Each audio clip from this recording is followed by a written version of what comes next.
ಲಂಕೇಶ್ ಅವರಿಗೆ ಅತ್ಯಂತ ಆತ್ಮೀಯನಾಗಿ 22 ವರ್ಷ ಅಲ್ಲಿ ಕೂಡ ಅಂಕಣ ಬರೀತಾ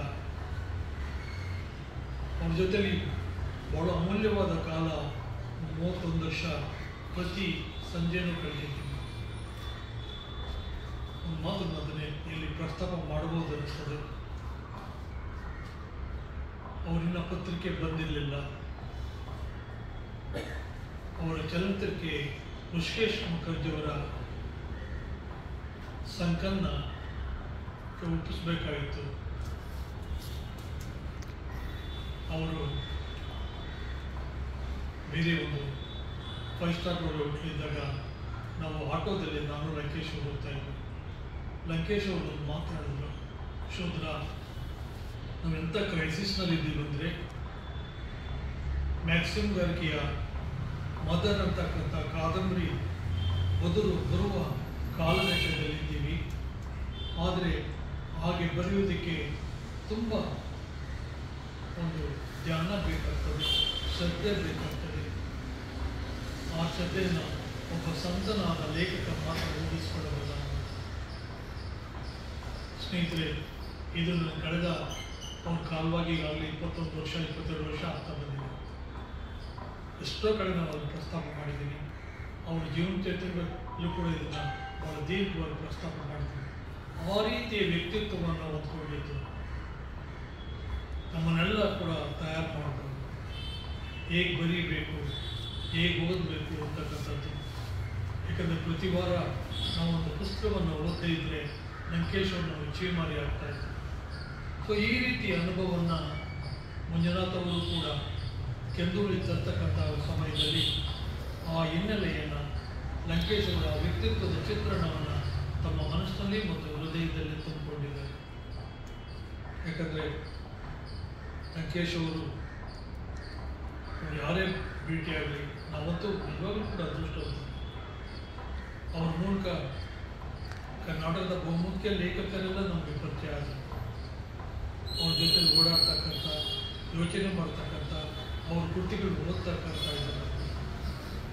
ಯಾಕಂದ್ರೆ ನಾವು ಪ್ರತಿ ವಾರ ಪುಸ್ತಕ ಓದದೇ ಇದ್ದರೆ ಲಂಕೇಶ್ ನಾವು ಚೀಮಾರಿ ಆಗ್ತಾ ಇದ್ವಿ. ಸೊ ಮಂಜುನಾಥ್ ಅವರು ಬೇರೆ ಬೇರೆ ಈ ಕೆಂದುಳಿ ತರ್ತಕ್ಕಂಥ ಸಮಯದಲ್ಲಿ ಅಥವಾ ಅಂತರ್ಮಿಡಿತದ ಅಂಕಣ ಬರ ಇಲ್ಲಿ ಬರೀತಕ್ಕಂಥ ಸಮಯದಲ್ಲಿ ಅವ್ರಿಗೆ ಕನ್ನಡ ಸಾಹಿತ್ಯದ ಮತ್ತು ಬೇರೆ ಬೇರೆ ಲೇಖಕರ ಅಸ್ತಿತ್ವ ಏನು, ಹೇಗೆ ಬರೀತಾ ಇದ್ದಾರೆ, ಹೇಗೆ ಯೋಚನೆ ಮಾಡ್ತಾ ಇದ್ದಾರೆ, ಅದೆಲ್ಲವನ್ನು ಗ್ರಹಿಸ್ತಕ್ಕಂಥವ್ರು, ಅದನ್ನೆಲ್ಲ ಕುರಿತು ಯೋಚನೆ ಮಾಡ್ತಕ್ಕಂಥವ್ರು. ಸ್ನೇಹಿತರು, ಆ ರೀತಿಯ ಒಂದು ಚಿಂತನೆ ನಾವು ಬರವಣಿಗೆಗೆ ಸಾಗೋದು ಇಲ್ಲ. ಆ ಬರವಣಿಗೆಗೆ ಒಂದು ರೀತಿಯ ಅರ್ಥಪೂರ್ಣತೆಯೂ ಇರೋದಿಲ್ಲ. ತೋರಿಸ್ತಾ ಇದ್ದರು ಮತ್ತು ನಾವು ಪ್ರತಿಯೊಂದು ಗಿಡವನ್ನು ಕೂಡ ಆರಾಧಿಸ್ತಾ ಇದ್ದರು.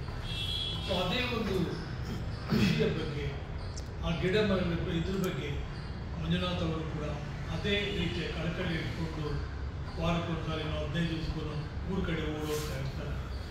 ಸೊ ಅದು ಮತ್ತೆ ಅಲ್ಲಿ ಹೋಗಿ ಒಂದು ಗಿಡ ನೋಡಿ ಒಂದು ಖುಷಿಯಲ್ಲಿ ಇದು ಮಾಡ್ಕೊಂಡು ಬಂದಾಗ ಇಲ್ಲಿ ಮತ್ತೆ ನಾವು ಹೊಸ ಚೈತನ್ಯವನ್ನು ಬರೆಯೋದಕ್ಕೆ ಮತ್ತು ಕೆಂದುಳಿ ಅಂತಕ್ಕಂಥ ಪತ್ರಿಕೆಯನ್ನು ಆರೋಗ್ಯಪೂರ್ಣವಾಗಿ ತರೋದಕ್ಕೆ ಸಾಧ್ಯ ಆಗ್ತದೆ. ಸೊ ಯಾವತ್ತೂ ಕೂಡ ನಾವು ಯಾವ ನೆಲೆಯಿಂದ, ಯಾವ ವಾತಾವರಣದಿಂದ ಬಂದಿದ್ವಿ ಆ ವಾತಾವರಣವನ್ನು ನಾವು ಕಳಿಸ್ಕೊಳ್ಳೋಕ್ಕೆ ಪ್ರಯತ್ನ ಪಡಬಾರ್ದು. ಆ ವಾತಾವರಣ ಕೂಡ ನಮ್ಮ ಬೆಳವಣಿಗೆಗೆ ಒಂದು ಪರೋಕ್ಷವಾಗಿ ಮಾರ್ಗಸೂತ್ರವಾಗಿ ಇರಬೇಕಾಗ್ತದೆ. ಜೆ.ಕೆ. ಗೋವಿಂದರಾವ್, ನಿಜಾರ್ ಅಹಮದ್ ಎಲ್ಲ ಇದ್ದಾರೆ. ಅವ್ರ ಮುಂದೆ ಬಹಳ ತೀವ್ರವಾಗಿ ನಾನು ಊರಿನಿಂದ ಬರ್ತಾ ಇದ್ದೆ, ಚೀಮಾರಿ ಆಗ್ತದೆ. ಆಮೇಲೆ ಅಷ್ಟೇ ಅನ್ನಿಸ್ತು, ಜಾಸ್ತಿ ಮಾಡ್ತೀನಿ ನಾನು. ನರಸಿಂಹಸ್ವಾಮಿ ಅಂತಕ್ಕಂಥ ದೊಡ್ಡ ಕವಿ ಏನಿಲ್ಲ ಲಂಕೇಶ್, ಪಾಪ ಹುಡುಗರು ಅಷ್ಟೊಂದು ಇದು ಮಾಡ್ತಾ ಇದ್ದೀನಿ. ಅವಾಗ ಲಂಕೇಶ್ ತೋರ್ಬಿಟ್ಟು ಶುದ್ರ ನೋಡು, ನನ್ನ ಬೆರಳು ನೋಡು, ಎಲ್ಲ ಪೂರ್ತಿ ಬರೆದು ಪೆನ್ ಹಿಡಿದು ಎಲ್ಲ ಕೂಡ ಹೇಗೆ ಸೌದೋಗಿದೆ. ಲೇಖಕನಿಗೆ ಆ ರೀತಿ ಶ್ರಮ, ಆ ರೀತಿ ಶ್ರದ್ಧೆ ಬೇಕಾಗ್ತದೆ. ನಾನು ಪ್ರತಿ ಕ್ಷಣವೂ ಕೂಡ ನಾನು ಯಾವುದೇ ಕೃತಿಯನ್ನು ಬರೆದಾಗ, ಯಾವುದೇ ಕೃತಿಯನ್ನು ತಂದಾಗ ನಾನು ಲಂಕೇಶ್ ಅವ್ರನ್ನ ಸ್ಮರಿಸಿಕೊಂಡು ನಾವೆಂಥ ಪುಣ್ಯಾತ್ಮರು. ಅವರ ವ್ಯಕ್ತಿತ್ವದ ಜೊತೆಗೆ ನಾವು ಸುಮಾರು 30-35-40 ವರ್ಷ ಓಡಾಡಿದ್ರು. ಯಾಕಂದ್ರೆ ನಾನು ಸೆಂಟ್ರಲ್ ಕಾಲೇಜಲ್ಲಿ ಅವ್ರ ವಿದ್ಯಾರ್ಥಿ, ನಮಗೆ ಆನರ್ಸ್ನಲ್ಲಿ ಇಂಗ್ಲೀಷ್ ತಗೊಳ್ತಾ ಇದ್ರು. ಅವ್ರು ಭಾಳ ವರ್ಷ ಮುಂದುವರಿಲಿಲ್ಲ, ಅದು ಬಿಟ್ಬಿಟ್ಟು ಅವರು ಬೇರೆ ಫಿಲಮ್ ಅಂತ ಈ ಥರ ತೊಡೋದು. ಸೊ ನಮ್ಮ ಕಾಲಘಟ್ಟದಲ್ಲಿ ಇವಾಗ ಹೇಳ್ತೀನಿ, ಆ ರೀತಿಯ ಶಿಸ್ತಿನ ಡಿಸಿಪ್ಲೈನ್ನ ವ್ಯಕ್ತಿನ ನಾವು ಯಾರೂ ನೋಡಿಲ್ಲ. ಆಮೇಲೆ ಯಾವಾಗಲೂ ಕೂಡ ಎಷ್ಟು ತೀವ್ರವಾಗಿ ಯೋಚನೆ ಮಾಡ್ತಾ ಇದ್ರು ಮತ್ತು ಜಗತ್ತಿನ ಶ್ರೇಷ್ಠ ಲೇಖಕರ ಬಗ್ಗೆ ಎಷ್ಟೊಂದು ಯೋಚನೆ ಮಾಡ್ತಾ ಇದ್ರು. ಇದೆಲ್ಲ ಬಹುಪಾಲು ಮಂಜುನಾಥ್ ಅವರು ಕೊಟ್ಟು ಮಂಜುನಾಥ್ ಅವರು ಅದನ್ನು ಮನಸ್ಸನ್ನು ತುಂಬಿಕೊಂಡು ಅವರು ಅತ್ಯಂತ ಚೆನ್ನಾಗಿ ಈ ಕೆಂದೋಳಿ ಪತ್ರಿಕೆಯನ್ನು ತರ್ತಾ ಇದ್ದಾರೆ. ಅದರ ನೆಲೆಯಲ್ಲಿ ಅದರ ಆಧಾರದಲ್ಲಿ ಈ ಅಂತರ್ಮಿಡಿತ ಇಂಥ ಅಂತರ್ಮಿಡಿತಗಳು ಬರ್ತಾ ಇದೆ. ಎಷ್ಟು ನಮ್ಮ ಹುಚ್ಚೆಬ್ಬಿಸೋ ರೀತಿಯಲ್ಲಿ ಸಮಸ್ಯೆಗಳು ನಮ್ಮ ನಡುವೆ ಇದೆ. ಜನ ಹೇಗೆ ನಡ್ಕೊಳ್ತಾರೆ, ಹೇಗಿರ್ತಾರೆ, ಇವತ್ತಿದ್ದರೂ ನಾಳೆ ಇರೋದಿಲ್ಲ, ಯಾರು ನಂಬಬೇಕು ಯಾರು ಬಿಡಬೇಕು ಅಂತಕ್ಕಂಥ ಇದೇನೇ ಬರೋದಿಲ್ಲ. ಸೊ ಅಂಥ ಗೊಂದಲದಲ್ಲಿರ್ತಕ್ಕಂಥ ಸಮಯದಲ್ಲಿ ನಾನು ಅತ್ಯಂತ ತಾಳ್ಮೆಯಿಂದ ನಾನು ಆಲೋಚನಾ ಕ್ರಮವನ್ನು ಹೇಗೆ ಕಾಪಾಡಿಕೊಳ್ತೀನಿ, ಈ ಆಲೋಚನಾ ಕ್ರಮವನ್ನು ಕಾಪಾಡಿಕೊಳ್ಳೋದಕ್ಕೆ ನಾನು ಓದ್ತಕ್ಕಂಥ ಕೃತಿಗಳು, ನಾನು ಭೇಟಿಯಾಗ್ತಕ್ಕಂಥ ಕೆಲವು ವ್ಯಕ್ತಿತ್ವಗಳು ಕೂಡ ಭಾಳ ಮುಖ್ಯ ಆಗ್ತದೆ. ಯಾಕಂದರೆ ನಾವೆಲ್ಲ ಸಾಕಷ್ಟು ಗಂಟೆಗಟ್ಟಲೆ ಕುವೆಂಪು ಅವರು ಮುಂದೆ ಕೂತ್ಕೊಂಡು ನಾವು ಅವ್ರ ಮಾತನ್ನು ಕೇಳಿಸ್ಕೊಂಡು, ಯಾಕಂದರೆ ಅಷ್ಟು ಪ್ರೀತಿಯಿಂದ ನಮ್ಮನೆಲ್ಲಗಳು ಲಂಕೇಶವರು ಕೂಡ, ತೇಜಸ್ವಿಯವರು ಕೂಡ ಮತ್ತು ಬೇರೆ ಬೇರೆ ಲೇಖಕರು ಅಷ್ಟೇ, ಕೃಷ್ಣ ಅವರು ಇರ್ಬೋದು, ಬೇರೆ ಬೇರೆ ಆ ಕಾಲಘಟ್ಟದ ಕೆಲವು ಅಮೂಲ್ಯ ಲೇಖಕರೆಲ್ಲ ಕೂಡ ನನಗೆ ಇದು ಲಂಕೇಶವ್ರ ಮೂಲಕ ಪರಿಚಯ ಆಯಿತು. ಯಾಕಂದರೆ ನಾನು ಶೂದ್ರ ತಂದೆಗಳ ಮೂಲಕ ಸುಮಾರು 45 ವರ್ಷ ಶೂದ್ರರ ಪತ್ರಿಕೆಯನ್ನು ಕನ್ನಡ ಸಾಹಿತ್ಯ ಸಂಘದಲ್ಲಿ ಮಾಸ್ತಿಯವರು ಬಗ್ಗೆ ಸಂಬಂಧಪಟ್ಟಾಗ ಒಂದು ಇದನ್ನು ಕೇಳಿಬಿಟ್ಟು ನಮ್ಮ ಕಥೆಗಳ ಈಗೆಲ್ಲ ಸುಳ್ಳು ಹೇಳ್ತೀರಾ ಅಂದ್ಬಿಟ್ಟು ನಮ್ಮನ್ನು ಇದು ಮಾಡ್ತಾ ಇದ್ರು. ಸೊ ಆ ರೀತಿಯ ಒಂದು ಪ್ರಭಾವವನ್ನು, ಶಿಸ್ತನ್ನು ನಮ್ಮನ್ನು ಅವರು ಎಷ್ಟು ಓದ್ತಾ ಇದ್ದಂತೆ, ಎಷ್ಟು ಬರೀತಾ ಇದ್ದಂತೆ, ಬಹಳ ಅಮೂಲ್ಯವಾದ ಕೃತಿಗಳನ್ನೆಲ್ಲ ಕೂಡ ಅವರು ಸಂಗ್ರಹಿಸ್ತಾ ಇದ್ದರು. ಅವ್ರ ಜೊತೆಯಲ್ಲಿ ಬೇರೆ ಬೇರೆ ಕಡೆ ಎಲ್ಲ ನಾನು ಪುಸ್ತಕ ತಗೊಳ್ಳಿಕ್ಕೆ ಹೋಗಿದ್ದೀನಿ. ಆಮೇಲೆ ಓದಿದ ಪುಸ್ತಕ ಮೇಲೆ ಅವರ ಹೆಸರು ಬರೀತಾ ಇರಲಿಲ್ಲ. ಸರ್ ಈ ಥರ ಪುಸ್ತಕ ಇದೇ ಸರ್ ಒಂದು ಹೆಸರು ಕೂಡ ಬರೆಯಲ್ವಾ, ಬರೆಯೋದಿಲ್ವಲ್ಲ ಅಂತ ಹೇಳಿದ್ರೆ, ಇರಲಿ ಬಿಡೋ ಇನ್ನೊಂಥವ್ರು ಕದೀಲಿ ಅಂದ್ಬಿಟ್ಟು ನನ್ನ ಹೆಸರು ಬರೆಯಲ್ಲ ಆಗಬೇಕು. ಸೊ ಈ ಥರದ ಸ್ನೇಹಿತರೆ ಮಂಜುನಾಥವ್ರಿಗೂ ಈ ಥರದ ಅನುಭವ ಎಕ್ಸ್ಪೀರಿಯನ್ಸ್ ಆಗಿರ್ತದೆ. ತದಾಪಿ ನಿಜವಾಗಿ ಆ ಕಾಲಘಟ್ಟದಲ್ಲಿ ನಾವು ನಿಜವಾಗಿ ಅಷ್ಟು ವರ್ಷ ಲಂಕೇಶ್ ಅವ್ರ ಜೊತೆ ನಾವು ಬದುಕುವುದಲ್ಲ, ಅವ್ರ ಜೊತೆ ಓಡಾಡೋದಲ್ಲ, ಅವರು ಮತ್ತು ಅವ್ರ ಮಾತನ್ನು ಕೇಳಿಸ್ಕೊಂಡಿವಲ್ಲ ಅನ್ನೋದೇ ಕೂಡ ಅತ್ಯಂತ ಮಾನ್ಯವಾಗುತ್ತೆ. ನಿಜವಾಗ ಆದಷ್ಟು ನಾವು ಹಳ್ಳಿಯಿಂದ ಯಾವುದೋ ಒಂದು ರೈತರ ಕುಟುಂಬದಿಂದ ಬಂದು ಅದೆಲ್ಲವನ್ನೂ ನಾವು ಪಡಿತಕ್ಕಂಥ ಒಂದು ಚೈತನ್ಯಶೀಲತೆಯನ್ನು ಲಂಕೇಶ್ ಅವರ ಮನಸ್ಸಿನಲ್ಲಿ ನಮ್ಮ ಹೃದಯದಲ್ಲಿ ಸ್ನೇಹಿತರೆ. ಈ ಸಂದರ್ಭದಲ್ಲಿ ಪತ್ರಕರ್ತನೊಬ್ಬ ತನ್ನ ಸ್ವಂತಿಕೆಯನ್ನು, ತನ್ನ ಅಸ್ಮಿತೆಯನ್ನು, ತನ್ನ ಸೃಜನಶೀಲತೆಯನ್ನು ಹೇಗೆ ಪ್ರಕಟಪಡಿಸಿಕೊಳ್ಬೇಕು ಅನ್ನುವಂಥ ಗೊಂದಲದಲ್ಲಿ ಮತ್ತು ಒತ್ತಡದಲ್ಲಿ ಆತ ಇದ್ದಾನೆ. ಹಾಗಾಗಿ ಇವೆಲ್ಲವುಗಳನ್ನು ದಾಟಿ ನಾನು ತುಂಬ ಪಾರದರ್ಶಕವಾಗಿ, ನಿಷ್ಪಕ್ಷಪಾತವಾಗಿ ರಾಜಕಾರಣವೋ ಧರ್ಮವೋ ಇನ್ನೊಂದೋ ನಾನು ಬಹಳ ನ್ಯಾಯಬದ್ಧವಾದ ವರದಿಯನ್ನು ಮಾಡ್ತೇನೆ, ಸತ್ಯವನ್ನು ಮಾತ್ರ ನಾನು ಹೇಳ್ತೀನಿ. ಈ ಸಮಾಜ ಸಮಸಮಾಜವಾಗಿ ರೂಪುಗೊಳ್ಳೋದಕ್ಕೆ ಬೇಕಾದಂಥ ಪರಿಹಾರಗಳನ್ನು ಮತ್ತು ಪರ್ಯಾಯಗಳನ್ನು ನಾನು ಹುಡುಕ್ತೀನಿ ಅನ್ನುವಂಥ ಒಬ್ಬ ದೂರದೃಷ್ಟಿಯುಳ್ಳ ಪತ್ರಕರ್ತ ನಿಜಕ್ಕೂ ನಮಗೆ ಬೇಕಾಗಿದೆ. ಅಂಥ ಬರಹಗಳು ಇಲ್ಲಿ ಅನೇಕವಿದೆ. ಮುಖ್ಯವಾಗಿ ವಿಚಾರ ಅನ್ನುವಂಥ ಭಾಗದಲ್ಲಿ ಅವರು ಆರಂಭದಲ್ಲೇ ಬರೀತಾರೆ. ಆರಂಭದಲ್ಲಿ ಏಕೆಂದರೆ ಸರ್ವ ಜನಾಂಗದ ಶಾಂತಿಯ ತೋಟ ಅನ್ನುವ ಕುವೆಂಪು ಅವರ ನಾಡಗೀತೆಯ ಒಂದು ಸಾಲಿನಿಂದ ಶುರುವಾಗಿದೆ. ಕರ್ನಾಟಕ ಈ ಹೊತ್ತು ಕುದಿತಾ ಇರುವಂಥ ಸಂದರ್ಭ ಆಯಿತು. ಒಂದು ರೀತಿಯಲ್ಲಿ ಎಲ್ಲರೂ ಸೂಕ್ಷ್ಮ ಸಂವೇದನಾಶೀಲರು ಎಲ್ಲರಿಗೂ ಕೂಡ ತಲ್ಲಣಗಳನ್ನು ಸೃಷ್ಟಿ ಮಾಡುವಂಥ ಪರಿಸರದಲ್ಲಿ, ಸಾಮಾಜಿಕ ಪರಿಸರದಲ್ಲಿ ನಾವಿದ್ದೇವೆ. ಯಾಕೆ ಈಗ ಆಗ್ತಾ ಇದೆ? ಇಲ್ಲಿ ಎಲ್ಲವನ್ನೂ ರಾಜಕೀಕರಣಗೊಳಿಸಲಾಗ್ತದೆ. ಭಾಷೆಯನ್ನು ಅವ್ರು ಬರೀತಾರೆ, ಭಾಷೆಯನ್ನು ರಾಜಕೀಕರಣಗೊಳಿಸಲಾಗಿದೆ, ಧರ್ಮವನ್ನು ರಾಜಕೀಕರಣಗೊಳಿಸಲಾಗಿದೆ, ನಮ್ಮ ಸಂಸ್ಕೃತಿ ರಾಜಕೀಕರಣಗೊಳಿಸಲಾಗಿದೆ.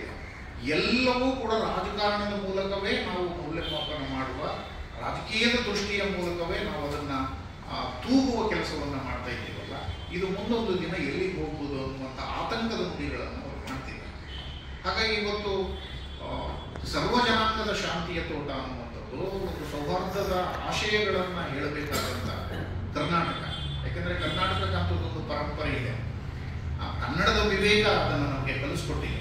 ಕವಿರಾಜ ಮಾರ್ಗಕಾರನಿಂದನೂ ಹಿಡಿದು ಇವತ್ತಿನವರೆಗೂ ಬರೆಯುವಂಥ ಎಲ್ಲ ಲೇಖಕರು, ಬಹಳ ದೊಡ್ಡ ಲೇಖಕರು ಇಲ್ಲಿನ ಕನ್ನಡದ ವಿವೇಕವನ್ನು ಮತ್ತೆ ಮತ್ತೆ ಜಾಗೃತಗೊಳಿಸಿದ್ದಾರೆ.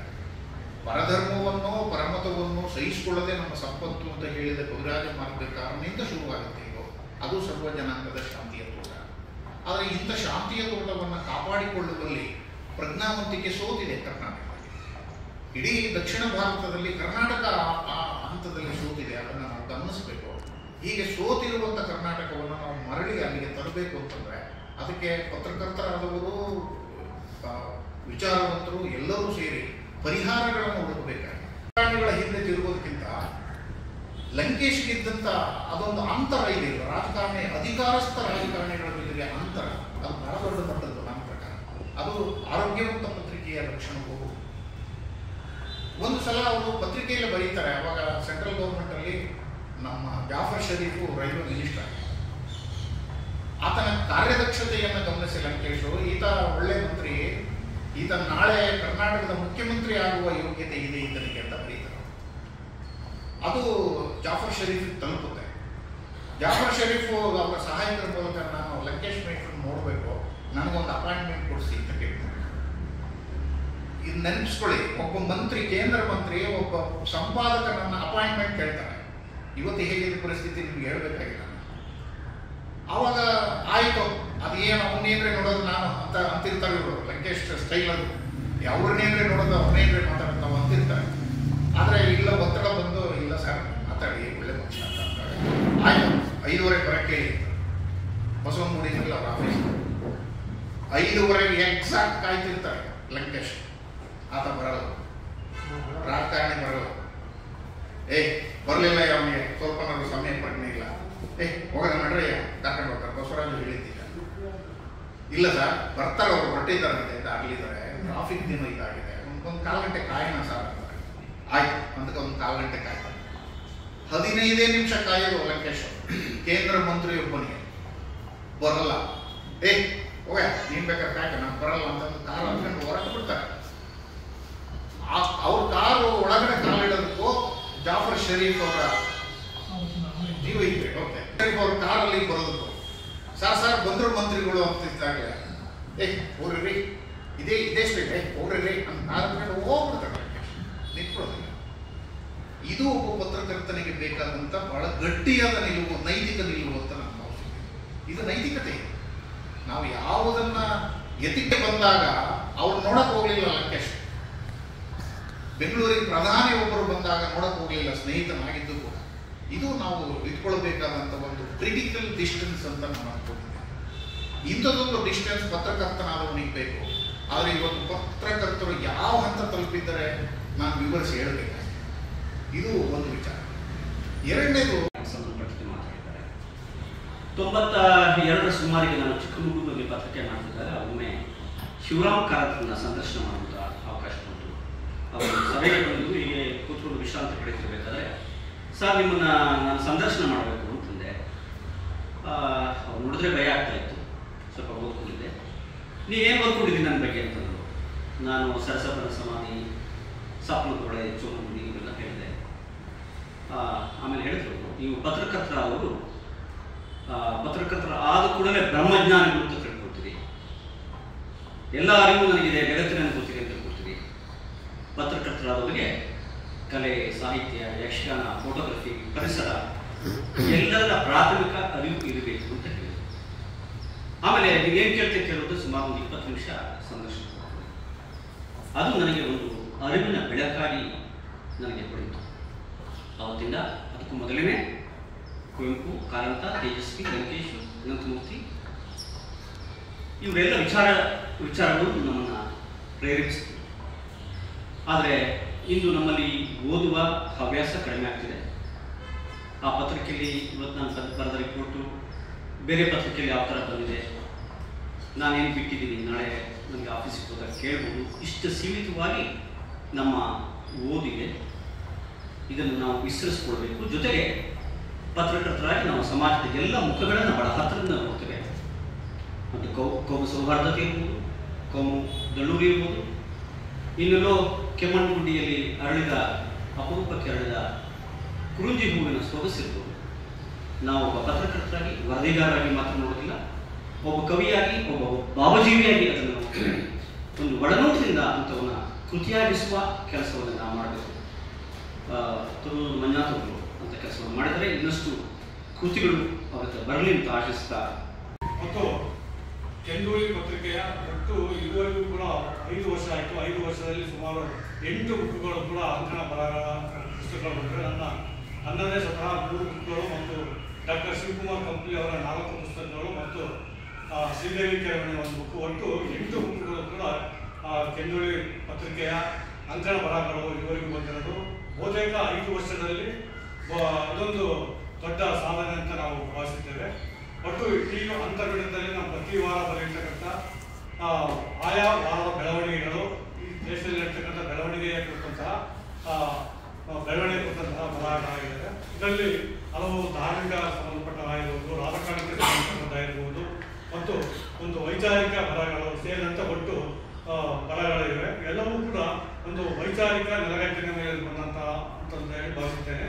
ಇಂಥ ಒಂದು ಕೃತಿಯನ್ನು ಹೊರತರುವ ಸಂದರ್ಭದಲ್ಲಿ ಬರ್ಗೂರು ರಾಮಚಂದ್ರಪ್ಪ ಅವರು, ಈ ನಾಡಿನ ಖ್ಯಾತ ಸಾಹಿತಿಗಳು ಮತ್ತು ನಾಡೋಜ ಡಾಕ್ಟರ್ ಬರ್ಗೂರು ರಾಮಚಂದ್ರಪ್ಪ ಅವರು ಇದಕ್ಕೆ ಬೆನ್ನು ತಟ್ಟಿ ಒಂದು ಮುನ್ನುಡಿಯನ್ನು ಬರೆದು ಬಹಳಷ್ಟು ಸಹಕಾರ ಮಾಡ್ತಾರೆ. ಅವರಿಗೆ ನಾನು ಮೊದಲಿಗೆ ಕೃತಜ್ಞತೆಯನ್ನು ಸಲ್ಲಿಸ್ತಾ ಇದ್ದೇನೆ. ಇದಕ್ಕೂ ಈ ಒಂದು ಕೃತಿ ಬಿಡುಗಡೆಗೆ ಬರೋದಕ್ಕೆ ಹಿರಿಯ ಸಾಹಿತಿಗಳು ಮತ್ತು ಪತ್ರಕರ್ತರು ಆದಂತಹ ಶೂದ್ರ ಶ್ರೀನಿವಾಸ ಅವರನ್ನು ಕರೆದಾಗ ಸಂತೋಷಕ್ಕೆ ಒಪ್ಪಿ ಈ ಕಾರ್ಯಕ್ರಮಕ್ಕೆ ಆಗಮಿಸಿದ್ದಾರೆ. ಅವರಿಗೆ ಕೆಂದೂಳಿ ಪತ್ರಿಕೆ ಮತ್ತು ಸಾಹಿತ್ಯ ವೇದಿಕೆಯಿಂದ ಹೃದಯಪೂರ್ವಕ ಸ್ವಾಗತವನ್ನು ಬಯಸುತ್ತಾರೆ. ಮತ್ತು ವಿಚಾರ ಲೇಖಕರು ಮತ್ತು ಪ್ರಜಾವಾಣಿಯ ಅಂಕಣಕಾರರು ಆದಂತಹ ದಾದಾಪೀರ್ ನವಿಲಹಾರ್ ಅವರು ಕೂಡ ಸಾಹಿತಿಗಳು ಕೂಡ ಒಳ್ಳೆಯ ಬರಹಗಾರರು ಮತ್ತು ನಿವೃತ್ತ ಪ್ರಾಚಾರ್ಯರು, ದಾವಣಗೆರೆಯ ಪ್ರಥಮ ದರ್ಜೆ ಕಾಲೇಜಿನ ಪ್ರಾಚಾರ್ಯರಾಗಿ ನಿವೃತ್ತಿಯಾದಂಥವರು ಕೂಡ ಅವ್ರನ್ನೂ ಕೂಡ ಕೇಳಿಕೊಂಡಾಗ ಸಂತೋಷದಿಂದ ಒಪ್ಪಿ ಈ ಕಾರ್ಯಕ್ರಮಕ್ಕೆ ಬಂದಿದ್ದಾರೆ. ಅವರಿಗೂ ಕೂಡ ನಾನು ವೇದಿಕೆಯಿಂದ ಅವರಿಗೆ ಉದ್ಯೋಗಿಗಳು ಮತ್ತು ಹಿರಿಯ ಪತ್ರಕರ್ತರು ಆದಂತಹ ಕಂಕ ಮೂರ್ತಿ ಅವರನ್ನು ಕೇಳಿಕೊಂಡಾಗ ಕೂಡ ಅವರು ಕೂಡ ಅನಿವಾರ್ಯವಾಗಿ ಈ ಪತ್ರಿಕೆಗೆ ಬಂದಿದ್ದಾರೆ, ಜಾಗವನ್ನು ತಿಳಿಸಿದ್ದಾರೆ. ಅವರಿಗೆ ನಾನು ಹೃದಯಪೂರ್ವಕವಾದಂತಹ ಸ್ವಾಗತವನ್ನು ಬಯಸ್ತೇನೆ. ಮತ್ತು ಈ ಕಾರ್ಯಕ್ರಮಕ್ಕೆ ಬರಬೇಕಾದಂತೆ ಹಿರಿಯ